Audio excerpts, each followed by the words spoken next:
ब्रह्मचर्यादि प्रव्रज इत्याद्या श्रुतः त्यज धर्मम अधर्मं च उभे सत्यानृते त्यज उभे सत्यानृते त्यक्त्वा येन त्यजसी तत्यज। यहाँ तक हुआ था। और भी श्लोक दे रहे महाभारत का। संसारम एव निस्सारम दृष्ट्वा सारथिरिक्षया प्रव्रजन्त्य कृतोद्वाहाः परम वैराग्यमाश्रिताः। संसारम एव निस्सारम दृष्ट्वा, ये संसार है नाम से सम्यक सार है, इन है वो निस्सार है, कोई सार नहीं इसे। जैसे आजकल लोग आ जाते हैं अच्छे अच्छे देखने में, बढ़िया सुंदर सा फल रहता है, अंदर में कोई सारे नहीं, सब सड़ा हुआ होता है। अनार खोलो वो रही बेकार है।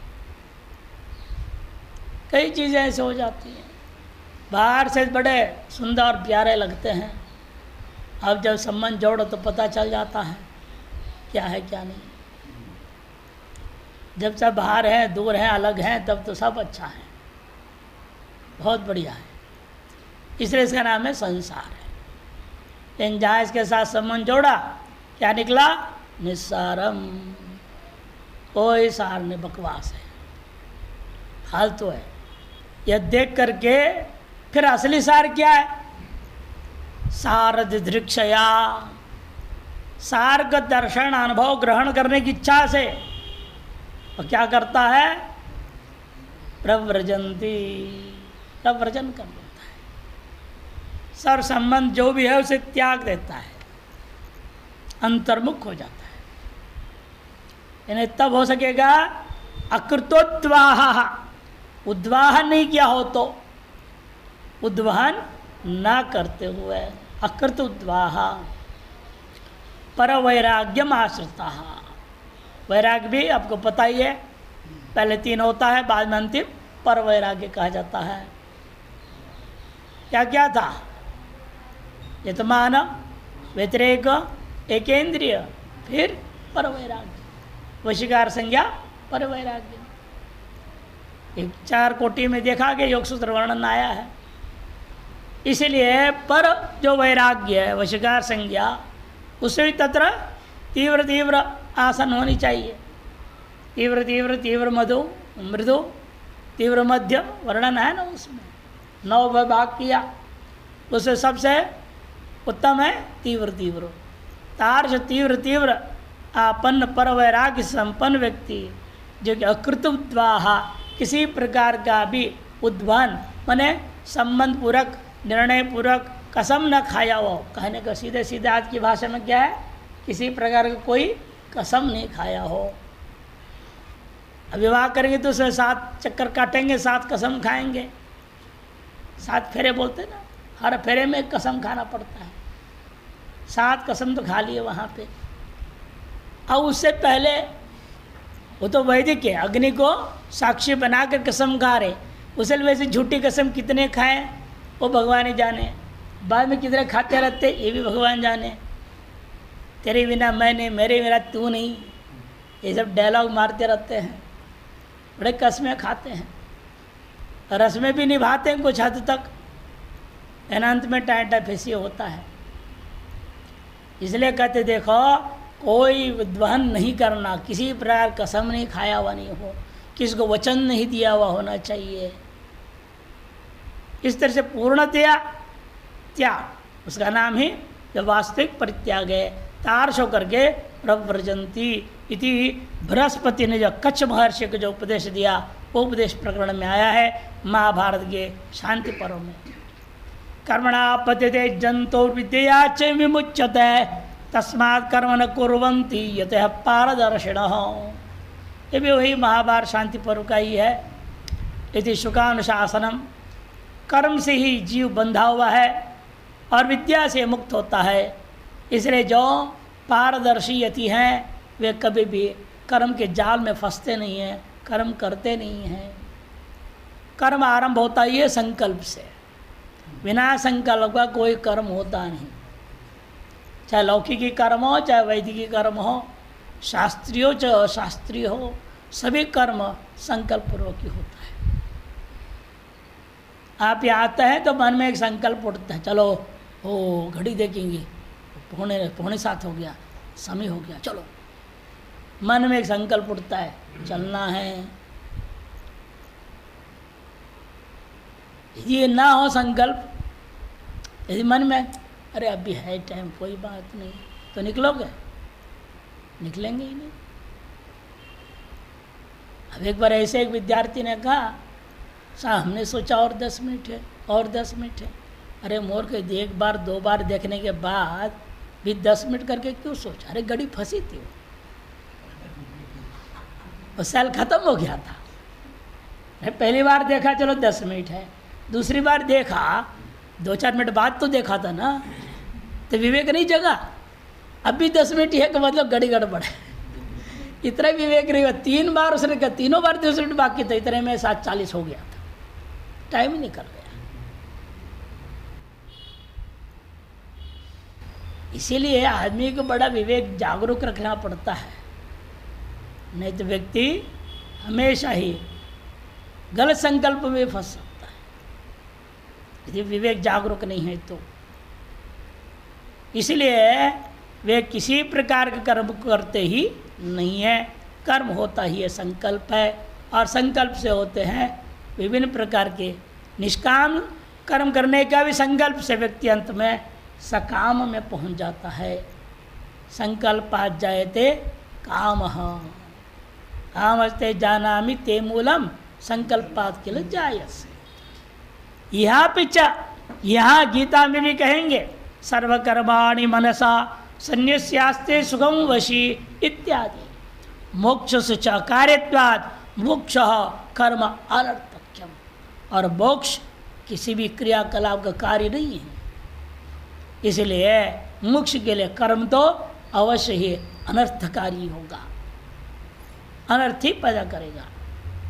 आपका लक्ष्य जो अर्थ है, मोक्ष है, उसको प्राप्त नहीं करा सकता। मुंडको नास्त्य कृत कृतेन, कृत के द्वारा कृत आत्मा मोक्ष को प्राप्त नहीं कर सकते। नित्यानि प्रत्यवाय परिहारार्थ मनुष्यानि चेत, पूर्व पक्ष किया कि चाहे मुमुक्ष हो कोई भी हो, नित्य नैमित्तिक कर्म तो करना ही चाहिए। नित्य और नैमित्तिक कर्म तो करना ही चाहिए। अब किस लिए?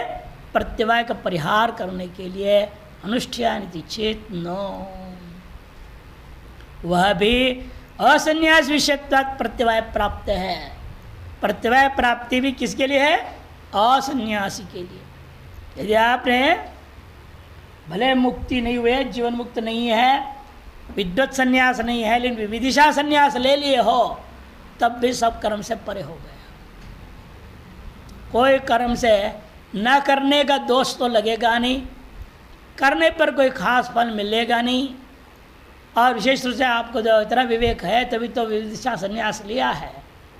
संन्यास्य श्रवणम कुर्यात्, इसका पालन करने के लिए ही विदिशा संन्यास यदि लिए हो तो कर्म से कोई लेन देन नहीं रहता है। उसके लिए एक ही कर्म है जो भगवान ने बताया है, तद्विधि प्रणिपातेन परिप्रश्नेन सेवया। उस आचार्य गुरु की सेवा के अलावा और कोई कर्म नहीं उसके लिए। वो कोई कर्म कहते हैं, ये उपासना करो, ये पूजा करो, ये पाठ करो, ठीक है वो करो। उसके अलावा आप अपने तरफ से किसी कर्म के अधिकारी मान करके कर्म कभी नहीं करना है। इसलिए असन्यासी के लिए होता है, नित्य निमित्त कर्मों को न करने से प्रत्यवाय रूपे पाप दोष लग जाता है। नहीं अग्नि कार्य आदि अकरणा संन्यास प्रत्यवाय कल्पितुम शक्यो। अग्नि कार्य आदि के न करने से सन्यासी को प्रत्यवाय की कल्पना करना संभव नहीं है। यथा ब्रह्मचारिणाम अस्य न्यसनपि कर्मिणाम, जिस प्रकार से ब्रह्मचारी है या सन्यासी है कर्मी, उनके लिए जिस प्रकार प्रत्यवाय लागू होता है, वैसे जो है अग्नि कार्य आदि को न करने वाला सन्यासी के प्रति आप कल्पना नहीं कर सकते। न तावत् नित्यानाम करुणाम अभावादेव भाव रूप से प्रत्यवाय से उत्पत्ति कल्पितुम शक्य। और विस्तार से समझाते हैं, नित्य कर्म जो है उनके अभाव न करने मतलब क्या है? कर्म का अभाव हो गया। क्या अभाव से भाव उत्पत्ति होती है? ना सतो विद्यते भाव ना भाव विद्यते सतः। इसलिए कहते न तावत नित्यानंकरणम अभावादेव, नित्य कर्मों के अभाव से ही भाव रूप प्रतिभा की उत्पत्ति यह कल्पना नहीं कर सकते, न कल्पित हो सकती, युक्ता च और न युक्त ही है वो। न कल्पना कर सकते हो, न अनुमान आदि से सिद्ध ही कर सकते हो। खत्म असत असत जाए तो जानते हो कि मेरे साहब कहाँ है, असत से सदोत्पत्ति कैसे हो सकती है? न असत से सदोत्पत्ति है, न सत से असदोत्पत्ति, दोनों ही नहीं हो सकता। इत्यादि असत सत जन्म असंभव श्रुत है। यदि भीतकरणात् असंभाव्यम अभिप्रत्यवायम ब्रूयात् वेद तदा अनर्थकरो वेदो। यदि भीत के अकर्ण से भी असंभावित प्रत्यवाय की उत्पत्ति श्रुति भी कहती है तो वह वेद भी अनर्थक आ जाएगा। अर्थात वेद भी गलत प्रतिपादन नहीं कर सकता। अनर्थ करो वेद और अप्रमाणं च, वेद अप्रमाणिक हो जाएगा। इत्युक्तम स्यात् विहितस्य कर्ण करणयोः दुख मात्र फलत्वात्, विहित के करने और न करने से दुख मात्र फल देता है। विहित के करो तो भी दुख देगा, विहित को न करो तो भी दुख देगा। क्यों क्या होगा कि विहित के न करने से असन्यासियों के लिए बोल रहे हैं, जो असन्यासी होता है और विहित नहीं कर रहा है। विहित ये मान लो सवेरे सूर्योदय के पहले या आसपास में संध्या वंदन करना चाहिए, आप नहीं कर रहे तो फिर क्या कर रहे हैं? या तो सो रहे हैं, या तो ध्यान कर रहे हैं, या जप कर रहे हैं, कुछ और कर रहे हैं। चाहे विहित ही कर रहे हो अन्य कार्य, लेकिन उस समय के लिए वो विहित नहीं है ना। जिस समय में जो करने के लिए विधान किया उस समय वही काम करना है। अन्य समय में करने के लिए विहित को इस समय में करोगे वो गलत है। भाई अन्य समय में विहित है, मान लो गेहूं बोने का है और उसको आपने आप बो दिए धान बोने के समय में, तो फसल निकलेगा? कुछ नहीं होगा। जिस समय में जो कार्य प्रकृति से भी हम सीख रहे हैं वो उसी वक्त तो होता कि नहीं। कभी दिसंबर जनवरी में आपने आम फल देखा पेड़ में? प्रकृति भी एक नियम से चलता है। जिस समय में जो कार्य होना है वही कार्य होता है प्रकृति में। ये मनुष्य जो अपने आप को बुद्धिमान समझ रहा है महामूर्ख, जो जिस समय जो नहीं करना है तो उस समय वो काम कर देता है और अपेक्षा करता है पूर्ण फल का। कैसे मिलेगा? इसलिए विहित के न करने से क्या हुआ, इसका मतलब उस समय में आप कुछ और अविहित को कर रहे हो। उस समय के लिए जो अविहित है वो कर रहे हो, भले अन्य समय के लिए विहित था। अतः वो भी क्या होगा, दुख ही देगा। तो विहित करोगे तो भी दुखदायी के अंत में, विहित को न करो तो भी दुख ही देता है। तथा च कारकम शास्त्र, और यदि शास्त्र से करने लग जाए, फल देना शुरू कर देवे, फिर शास्त्र ज्ञापक नहीं रहेगा, शास्त्र में कारक हो जाएगा। नहीं, शास्त्र कभी ऐसे नहीं कर सकता। तथा च कारकम शास्त्र न ज्ञापकम इति अनुपन्नार्थम कल्पितम स्यात्, अनुपन्न अर्थ अपने द्वारा कल्पित है ये कहा जाएगा। न चैतदिष्टम, ये इष्ट नहीं है। तस्मात् न संन्यासनं कर्माणि, अतो ज्ञान कर्मणो, कमणो हो गया है, रेफ ऊपर का नहीं है, ज्ञान कर्मणो हो। तस्मात् न संन्यासनं कर्माणि, इसलिए संन्यासन के लिए कोई कर्म का विधि नहीं है। और तो और ज्ञान कर्म समुच्चय कैसे होगा? से ज्ञान कर्म समुच्चय पे अनुपपत्ति, वह भी अनुपन्न नहीं है। और तभी प्रश्न भी उपपन्न हो गया, नहीं तो ये भी अनुपन्न हो जाएगा। जैसे चेत कर्मस्ते मता बुद्धिर जनार्दन, प्रश्न अनुपन्न हो जाएगा। यदि ज्ञान कर्म समुच्चय करना इष्ट ही था, ये क्यों कर रहा है? एक से एक महान है तो इसको क्यों उसको क्यों नहीं? अरे दोनों करना ही है तुमको। मेरा प्रश्न उचित रहेगा क्या? ये दोनों समुच्चय पर करना ही था, यह प्रश्न उसका अनुपन्न हो जाएगा। यदि भगवता द्वितीय अध्याय ज्ञान कर्म च समुच्चयन त्वया अनुष्ठेयम् इत्युक्तम स्यात्, यदि भगवान के द्वारा द्वितीय अध्याय में ज्ञान और कर्म दोनों का समुच्चय पूर्वक तेरे द्वारा अनुष्ठेय यही उपदेश दिए होते, यदि स्यात् ततो अर्जुन से प्रश्न अनुपन्नो, फिर तो अर्जुन के प्रश्न अनुपन्न हो जाएगा। जैसे चेत कर्मणा इत्यादि। मता पुत्र जनार्दन इति अर्जुनाय चेत बुद्धि कर्मणि त्वया अनुष्ठेय इत्युक्ते, और अर्जुन के लिए बुद्धि और कर्म समुच्चय अनुष्ठान करना चाहिए यदि कहे होते या कर्मणो जैसी बुद्धि सापि उक्तैव इति, कर्म से श्रेष्ठ बुद्धि है वह भी करने के लिए कहा ही गया है। तत्किं कर्मणि घोरे मान, ये क्यों कह रहे फिर आगे? ये प्रश्न भी अनुपन्न हो जाएगा। जब ज्ञान से तुम्हें कर्म करना है कह दिया गया, फिर ये क्यों कह रहा है मुझे ज्ञानाभ्यास करने दो, क्यों तुम मुझे कर्म में लगा रहे हो? यह उसका प्रश्न भी अनुपन्न हो जाएगा। तत्किं कर्मणि घोरे माम नियोजस केशव इति प्रश्नो न कथंचन उपपद्ये, यह प्रश्न भी किसी प्रकार से उपपन्न हो ही नहीं सकता। न च अर्जुन सेवज्यायसी बुद्धिर नानुष्ठेया इति भगवता उत्तम पूर्व, ये तो है नहीं। भले देखो ज्ञान मार्ग कर्म मार्ग से श्रेष्ठ है, हे अर्जुन तुम्हारे लिए ज्ञान मार्ग नहीं है, तुमको कर्म मार्ग ही करना पड़ेगा। ऐसे यदि उपदेश दिए होते तब भी प्रश्न ठीक होता, ऐसे भी तो नहीं कहा है।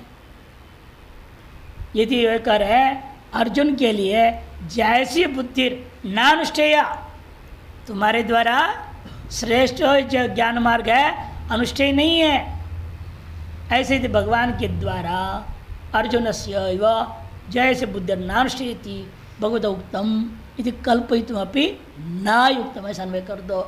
ऐसा भी कल्पना उचित नहीं है, जिसके आधार पर जैसे चेत स्पष्ट स्यात् इति पुनरेक से पुरुष से ज्ञान कर्मण और विरोधाद युगपद अनुष्ठान न संभवती यदि भिन्न पुरुषानुष्ठे तम भगवता पूर्वोक्तम स्यात् ततोयम प्रश्न उत्पन्नो जैसे चेत इत्यादि। बल्कि यदि भगवान के न्याय से पूर्व में कहा हो एक पुरुष के द्वारा ज्ञान और कर्म का समुच्चय पूर्वक अनुष्ठान नहीं हो सकता, एक साथ नहीं हो सकता, परस्पर विरोधी होने के कारण से अनुष्ठान न संभवती, इसलिए भिन्न पुरुषों के द्वारा अनुष्ठेय है, ऐसे भगवान के द्वारा पहले कहा हुआ होता तब तो प्रश्न उपपन्न हो जाता। जैसे चेत कर्मणस्ति इत्यादि। अविवेकता प्रश्न कल्पनायाम अपि भिन्न पुरुषानुष्ठायत्वेन भगवत प्रतिवचन नोपपद्यते। यदि मान लो अर्जुन ने अविवेक पूर्वक प्रश्न डाला, अविवेक पूर्वक प्रश्न गलत प्रश्न डाल दिया। कई बार होता है विद्यार्थी लोग भी अप्रासंगिक असामयिक उटपटांग प्रश्न डाल देते हैं, डांट भी खाते हैं। यदि ऐसे यहाँ अर्जुन ने भी उटपटांग गलत प्रश्न डाला होता तो भगवान डांटे होते, भगवान डांट भी नहीं रहे। इसका मतलब क्या हुआ? उसका प्रश्न सही है, गलत नहीं है। इसलिए यदि मान भी लिया जाए प्रश्न की जो है अविवेकत प्रश्न कल्पनायाम अपि, भगवान को जवाब तो देना चाहिए था, भाई तुम्हारा प्रश्न गलत है, ऐसे नहीं है, वास्तव में ज्ञान कर्म समुच्चय है, ऐसे बोलना चाहिए था।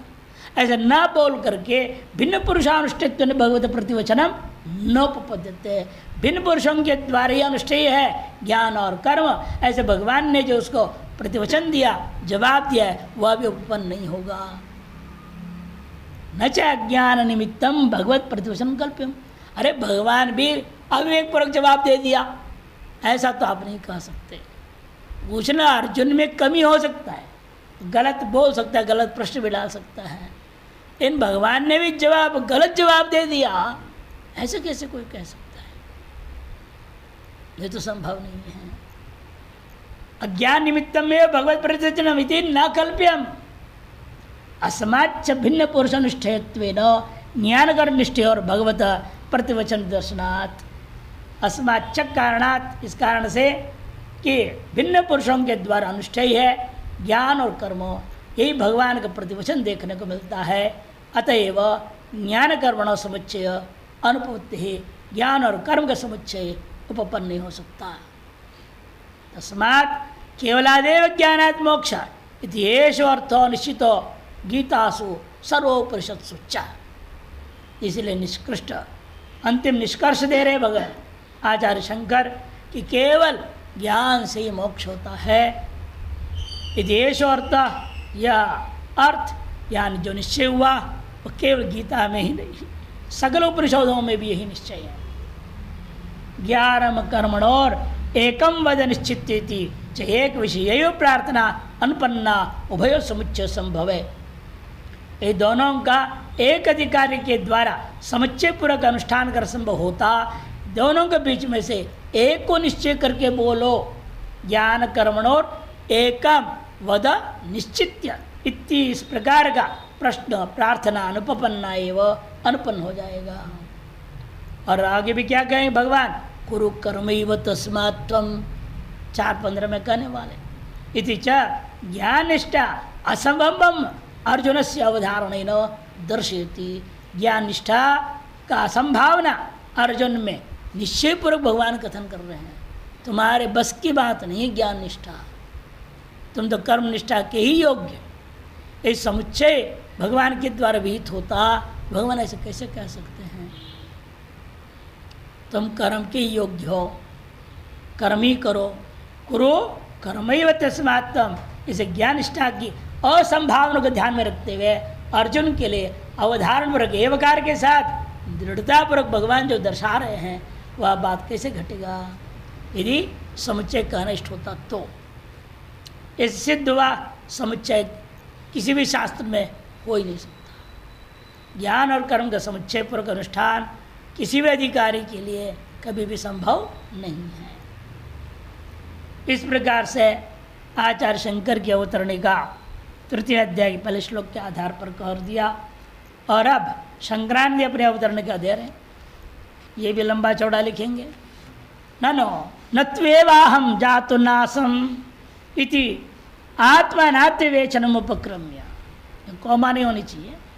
नत्वेवाहम जातु नासम, है ना, नेमे जनाधिपा इति आत्मनात्व विवेक को उपक्रम करके आत्मा के बारे में क्या कहा भगवान ने, न जायते मृते वा कदाचन इत्यादि ना सम्यक आत्म तत्व निर्धार्य वेदा विनाशम नित्यम इत्यादि ना ब्रह्मविद सर्वकर्म संन्यास मुक्त्वा वेदा विनाशम नित्यम इत्यादि के द्वारा ब्रह्मवेत्ता को सर्वकर्म संन्यास का विधान कर दिया। तस्यैव उसी के प्रति आगे का प्रजाहाति यदा कामान इत्यारभ्य स शांति मापनोति न काम कामी इत्यंतेन ग्रंथेन ब्रह्मनिष्ठां फलंच मोक्षम प्रतिपाद्य। ब्रह्मनिष्ठा और उसका फल मोक्ष उसका प्रतिपादन किया और निष्कर्ष में यह भी कह दिए न काम कामी थे, काम कामना मोक्ष भाव प्रतिपादित। कामनाओं का जो है कामना करने वाला जो स्वभाव है जिसका, उसके लिए मोक्ष का अभाव को ही प्रतिपादन कर दिया। तेरह सर्वकर्म संन्यास पूर्वकम ब्रह्मनिष्ठया मोक्ष संपादनीति सर्वेषां प्रवृत्तौ संप्रसक्तायाम।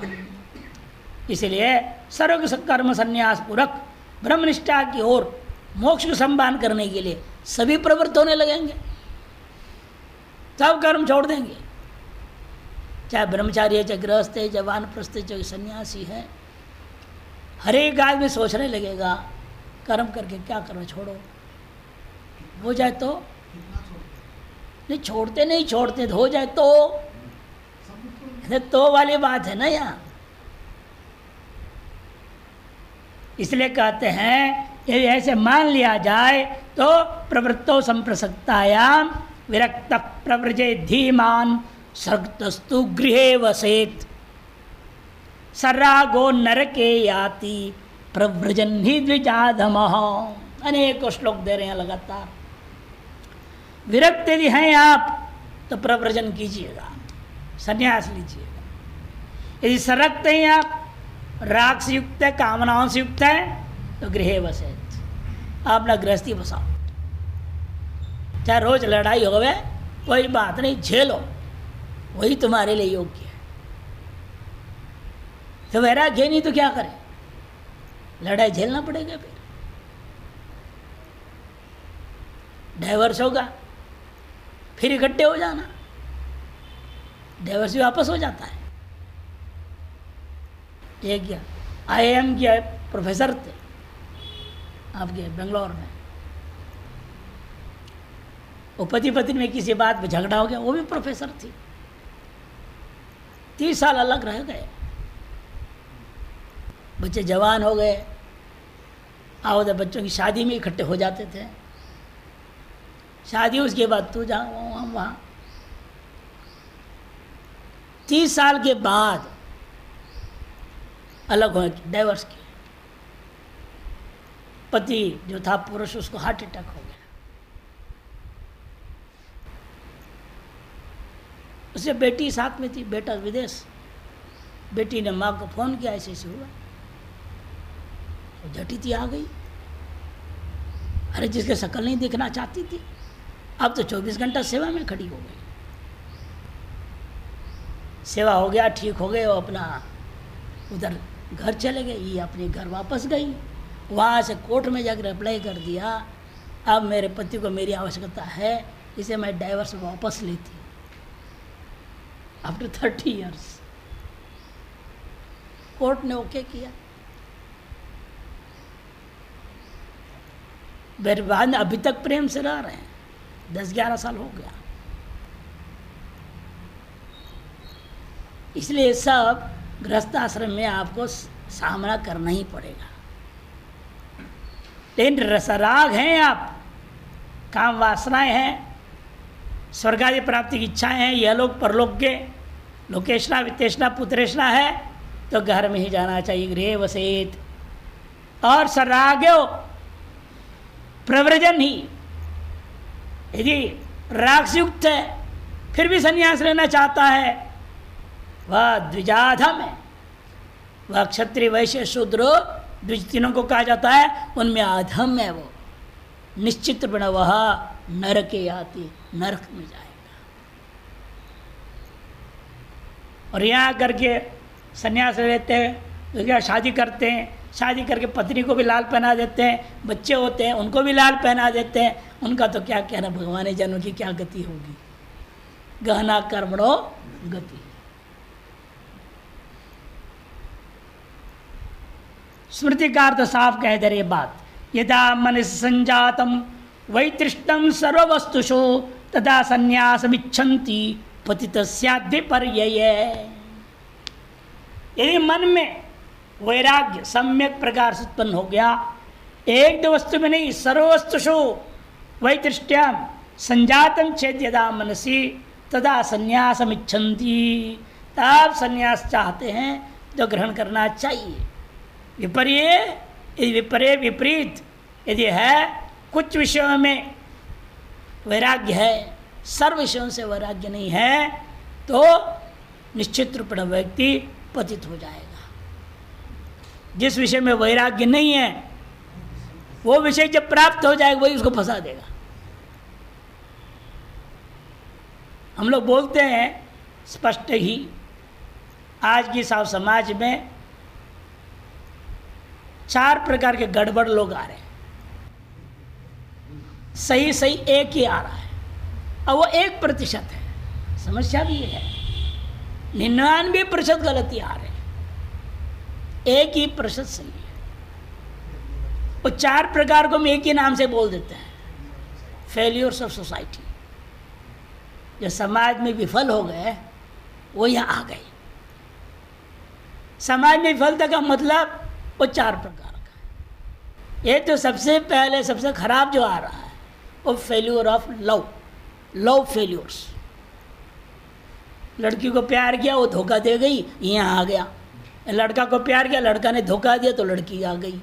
यहाँ ज्वाइन कर लेंगी किसी न किसी वेदांत कोर्स में, हाँ, वो भी यहाँ के सीधा वेदांत कोर्स में ज्वाइन कर जाते हैं। फिर वहाँ वेदांत कोर्स में उनको अपने अनुकूल कोई ना कोई दूसरा मिल जाता है तो फुर्र हो जाते हैं। लव फेल्योर वाले ये खराब है। दूसरा है जॉब फेल्योर वाले, या जॉब ही नहीं मिला, क्या करें हम घर बैठे। The without investment the best business, साधु बनो, या कोई इन्वेस्टमेंट नहीं करना। लाल पहन लिया तो दोनों हाथ में लड्डू, मालो माल है। वो जो है वो यहाँ करके गड़बड़ करेंगे,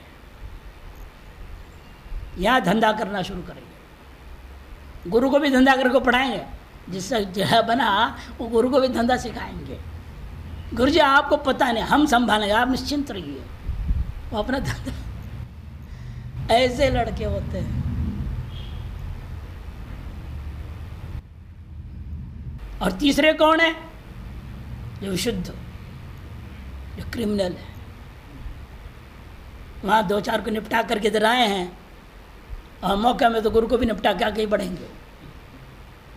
ऐसे लोग आ जाते हैं, साधु बन जाते हैं।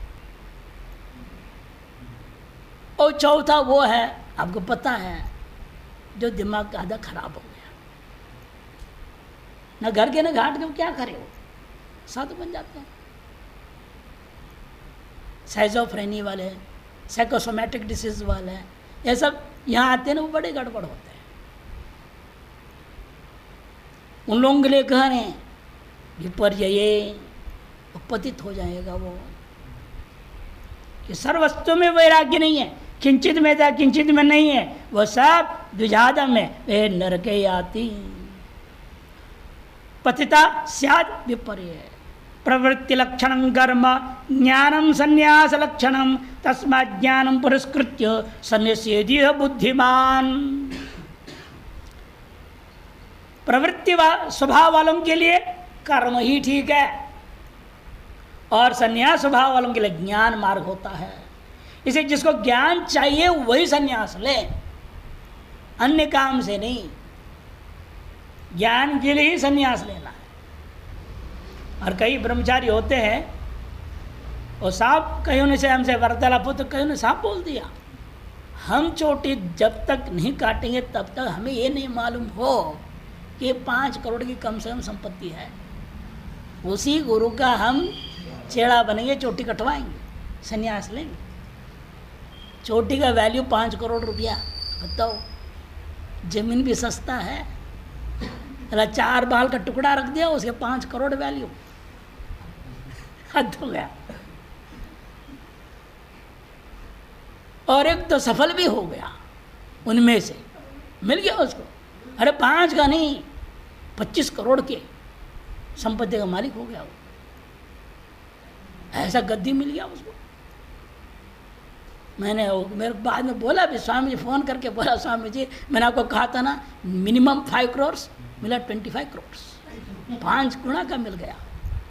मैंने कहा धन्य तेरा जीवन है, लेकिन तो कहाँ जाएगा इसका नतीजा, तो सोच लो।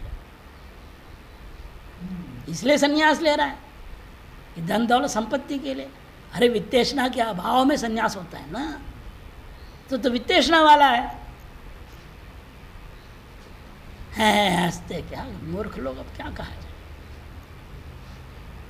इसे संन्यास उसी को लेना है जिसको ज्ञान मार्ग में चलने की इच्छा है। ज्ञान के अलावा दूसरे दिमाग में नहीं आना चाहिए। केवल ज्ञानाभ्यास स्वाध्याय के लिए पूर्ण समर्पित हो तो संन्यास लो। धंधा करना है तो मत लो, सफ़ेद मेरे कर धंधा करो, कोई आपत्ति नहीं। कई बड़े बड़े हैं संस्था वाले, सफ़ेद में ही रहते हैं, लाल में नहीं रहते, सफ़ेद में रहते हैं। नहीं, हम कहते ठीक है, अच्छा है, सही है, वहाँ रहकर तुम कुछ भी करो। लाल पहन के करोगे वो गड़बड़। जैसे दूसरा है ना, दूसरा है ना एक लाल वाला, हाँ नहीं लेना चाहिए, सफ़ेद में रहना चाहिए। हाँ जो भी है एक, वो गड़बड़ है, शास्त्र सम्मत नहीं। वो साफ कह रहे हैं। तो संत क्या करना चाहिए उस व्यक्ति को? ज्ञान चाहता है तो संन्यास लेना चाहिए, तदा संन्यासमिच्छन्ति बुद्धिमान। तस्मात् ज्ञानम पुरस्कृत्य, इसे ज्ञान को ही सामने रख करके संन्यसेत यह बुद्धिमान, वही बुद्धिमान है। ज्ञान पाने के लिए, ज्ञान में निष्ठा होने के लिए, ज्ञानाभ्यास करने के लिए ही वही आपके सम्मुख लक्ष्य होना चाहिए जिसके लिए आपको संन्यास लेना है। यदा विदितं तत्तं परम ब्रह्म सनातनम तदैक दंडं संगृह्य सोपवीतां शिखां त्यजे। वेदात विदितम तत्वम, जब आपका तत्वज्ञान हो गया, कौन सा तत्वज्ञान हुआ? परम ब्रह्म सनातनम, जो नित्य सनातन परम ब्रह्म रूपी तत्व का ज्ञान, परोक्ष ब्रह्म ज्ञान हो गया। तदा एक दंडन संग्रह्य सोपवीताम शिखाम त्यजेत। एक दंड धारण करो। ये दंड नहीं है जो दंडी महात्मा, वो दंड की बात नहीं करे। आगे क्या कह दिया? सोपवीताम शिखाम, उपवीत सहित शिखा का त्याग कर दिया, परमहंस संन्यास दीक्षा। इसलिए एक दंडम मने एक दंड क्या होगा उसके लिए?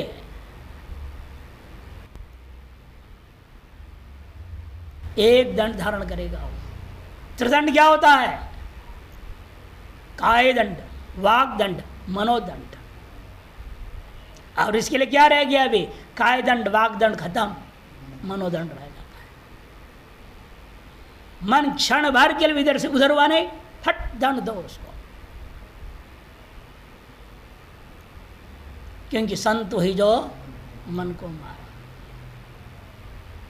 वही साधु हो सकता है मन को बिल्कुल नियंत्रण में रखे।